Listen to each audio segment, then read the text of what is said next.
Good afternoon. My name is Chris Pettis, CS Group Leader and Advisor for our QCC. Our group safety commitment, we will ensure safety and quality through eyes on task and mind on task. I'd like to begin by saying I had the distinct pleasure of working with these team members, developing with them and watching them grow along the way. I'm very, very proud of what they've been able to accomplish, not only line side, but in regards to team building. I appreciate all the hard work, and your efforts definitely made a positive impact. With that, our QCC leader, team leader Ralph Hernandez. Thank you, Chris. Good afternoon. I'm Ralph Hernandez. Our QC name, 2 bolts, 1 door. Advisor, Chris. Circle leader, Ralph. Scribe, Abel. Gatekeeper, Ricardo. Timekeeper, Journey. Circle members, Nick and Caesar. Our theme, reduce productivity downtime, line stops on CS1 while reducing overall short time to CS2. Our background, currently on CS1, we are experiencing increased downtime in short time, resulting between CS1 and CS2.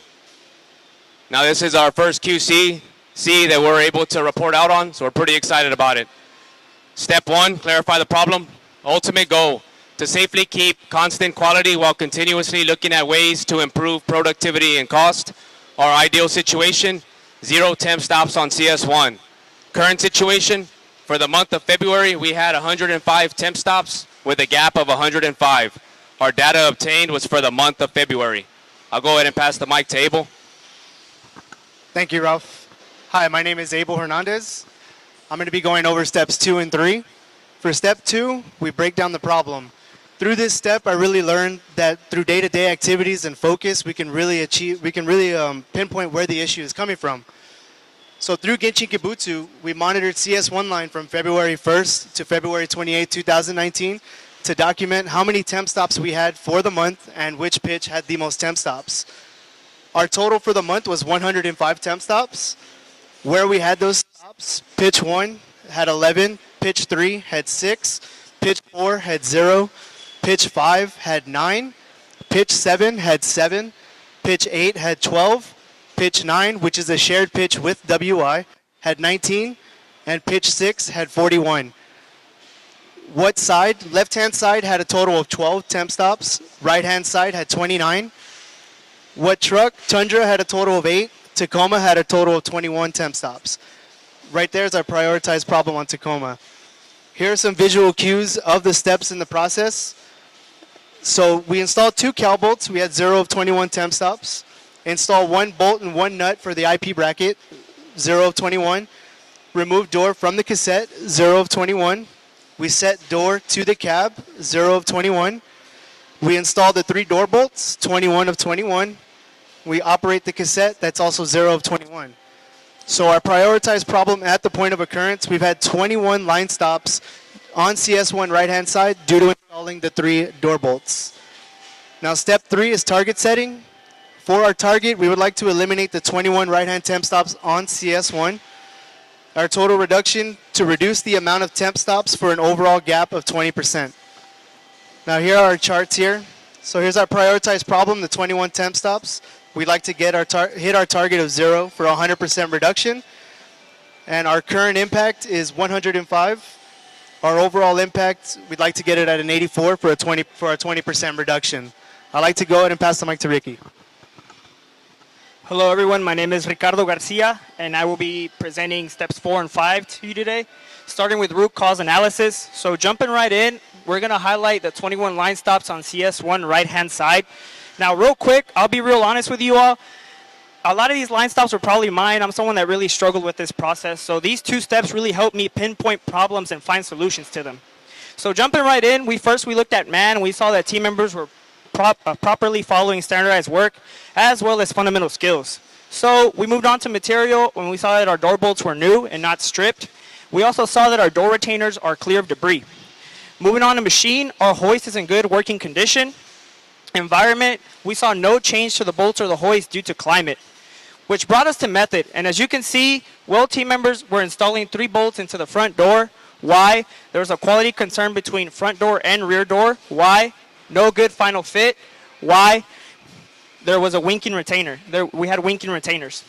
Reading that back, there was a winking retainer issue. Therefore, There was no good final fit. Therefore, there was a quality concern between front door and rear door. Therefore, Weld team members were installing 3 bolts into the front door.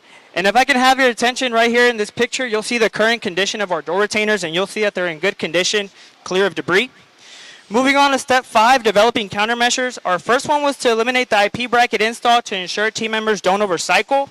Feasibility of that was high, cost was low, effectiveness was low, and quality was low for a total score of 12 and an okay on the judgment scale. Comments that we got on that was passing the work on to a different process will cause a burden on the team member that is being passed on to. Moving on to our second countermeasure, it was to automate the Tacoma shooter to add time for team members in the process. Feasibility was low, cost was high, effectiveness high, and quality high for a total score of 12 and an okay on the judgment.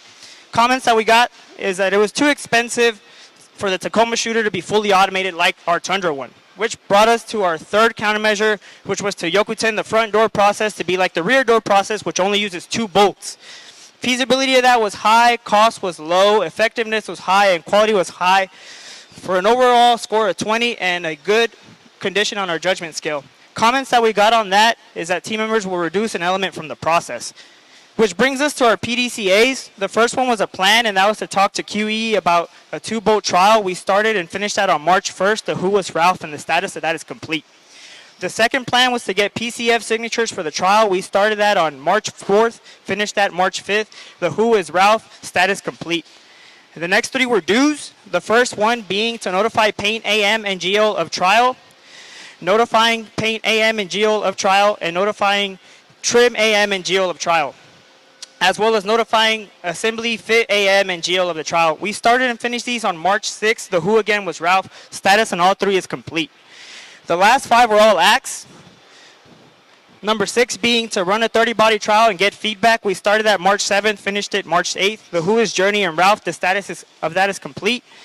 7th was to run the trial a half day and get feedback. We started that March 11th, finished it the following day. The who is Ricky and Nick. Status complete. The 8th was to run the trial all day and get feedback. We started that March 4th, finished it March 15th. The who was all fitters on that one, and the status of that is complete. The 9th was to have the white shift run the trial and get feedback from them. We started that on March 20th, finished it March 22nd. The who was Saul and Tim. Status of that also complete. And the final one was to implement change to tie standardized work. We started that April 4th, and we intend to finish it May 4th. The who on that is Ralph and Jesse. As you can see, the status of that is not complete, but we are working towards that goal. Now I'll be handing off to Journey. Good afternoon. My name is Journey Gutierrez. I'm going to be going over steps 6 and 7 for you guys.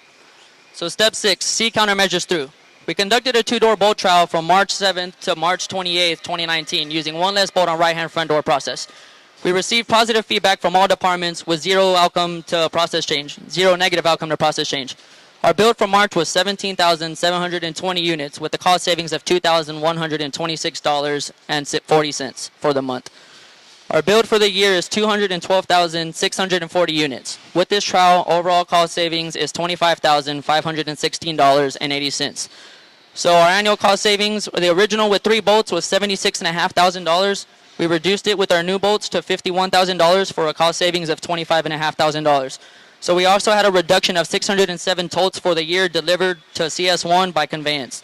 So whenever we started this trial, I thought we were just going to be reducing a bolt and saving some time. I had no idea that we would be cutting costs not only to ourselves, but to conveyance and assembly as well. So this really helped me realize that a small group can make such a big impact by making these steps.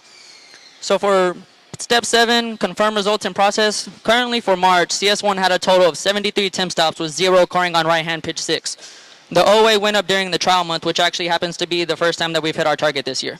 So our original temp stops was 105. We reduced it 30% to 73 with 0 for right-hand pitch 6. Our OA data for January was 96%, for February was 97, and then for March during the trial month was 98%. So some of the feedback that we got from a trim group leader was so far we have had 3 TMs that were able to complete these trucks, and I have not had any complaints or quality issues. Another comment that we got from the GL was last night's trial went good for TMs, was faster and more controlled for the TM in process. So I'd like to hand the mic back off to Ralph. Step 8, standardize successful processes while eliminating total work time, not only in weld shop by 3 seconds per unit, but on trim line by 3 seconds as well.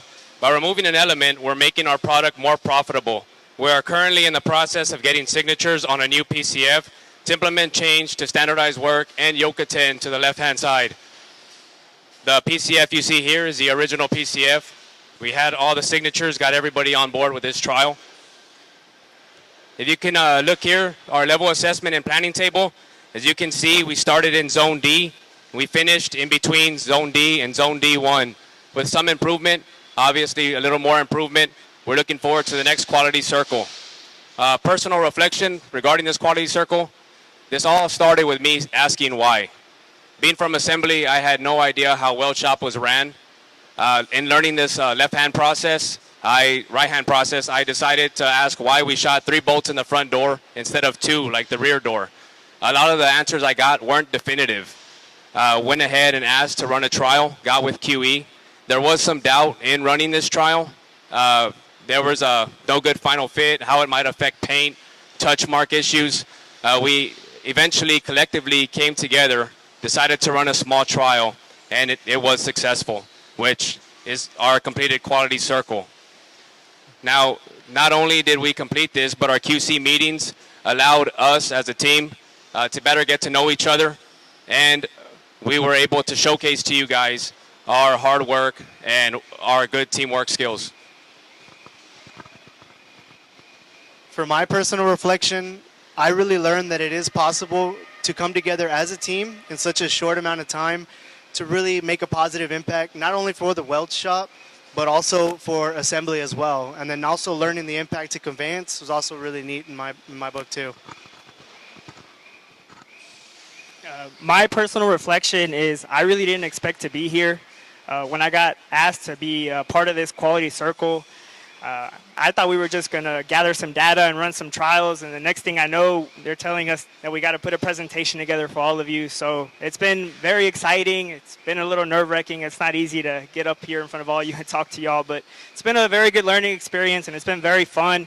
Thanks to these guys and their hard work and efforts. So moving forward, I've been a part of a quality circle before, and I didn't have the best experience, but because of this, I really enjoyed my time up here in front of you guys, and I hope that I really get to do this again someday.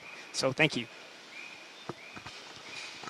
For my personal reflection, this is actually the 4th quality circle that I've been in. This is the first one that was actually completed and reported out. The other 3, the furthest one, I believe it got to step 5. So using this 8-step process really actually helped me see how it can help me finish and find the goal. And it really let me know that it was fun. I've never been all the way through, so this was really fun. Whenever they told me that we were going to be giving a presentation and have an audience all focused on me, it's pretty nerve-wracking, but it was nice to know that I was able to achieve it and overcome all of that. So it was really fun. Definitely be doing a quality circle in the future. That concludes our presentation. Thank you guys for taking the time to come out and watch our report out. We'll open it up for questions.